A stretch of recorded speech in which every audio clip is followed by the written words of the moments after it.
Барлықтарыңызға сәлем, сіздермен бірге балқыз.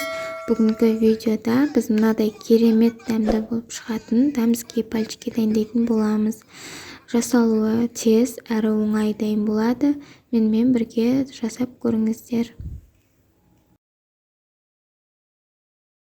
Алдымен асты қалыңдау ыдысқа су құйып, газдың орташа көзіне қоямыз. Үстіне бір шымшым тұз саламыз. Сосын сары майды салып, сары майымыз ерігенше араластырамыз.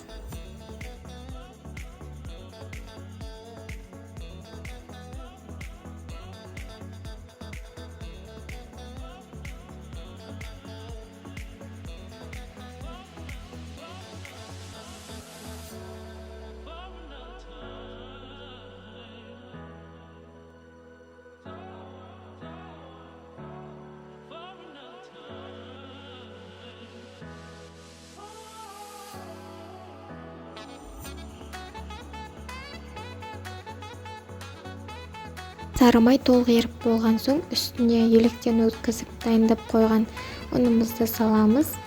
Ұнымыз пісіп қалмау үшін тез-тез араластырамыз.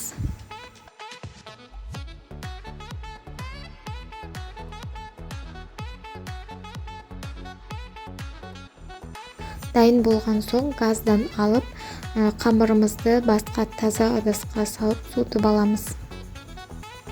Суыған соң үстіне жұмыртқаны біртіндеп салып, винтиктің көмегімен араластырамыз.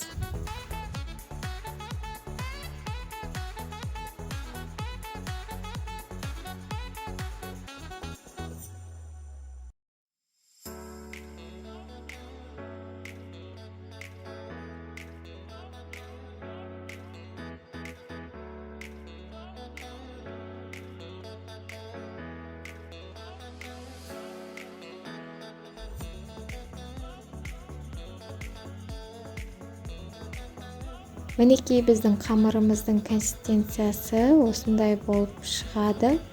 Қою, созылмалы болу керек.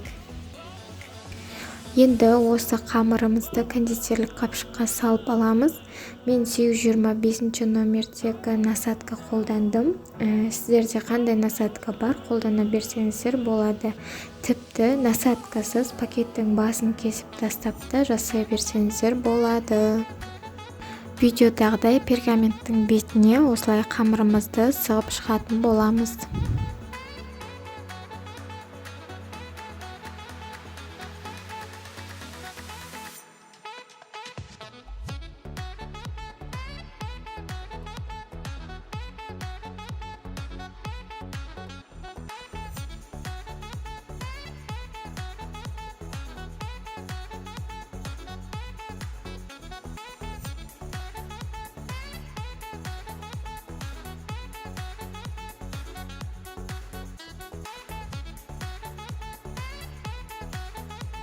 Осылай сығып болғаннан кейін қызып тұрған пеште 180-200 градуста 10-15 минуттай пісіріп аламыз.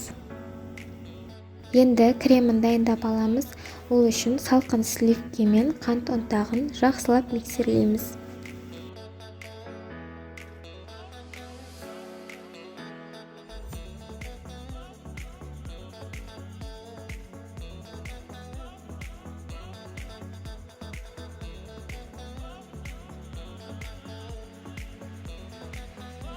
Кремімізді осылай қатты қою қылмаймыз, шамалға ғана қоюланса жеткілікті.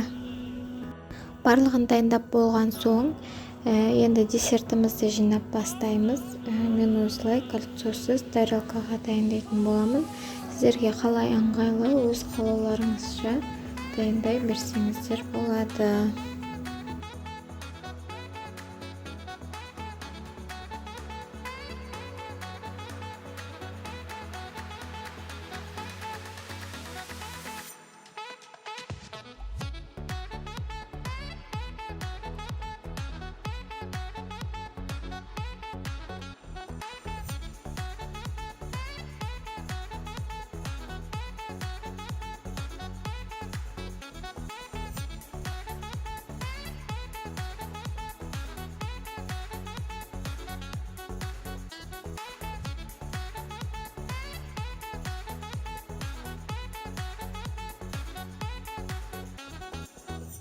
Сосын мен осылай шоколадты ерітіп бетін әсемдедім. Сіздер де өз қалауларыңызша әсемдесеңіздер болады. Біздің керемет десертіміз дайын болды. Әдемі әрі өте дәмді болып шығады. Дәмі тіл үйіретін десертті сіздер де дайындап көріп, отбасыларыңызды қуантып қойыңыздар. Егер де видеом ұнаса, лайк басып, каналға тіркеліп қоюды ұмытпаңыздар.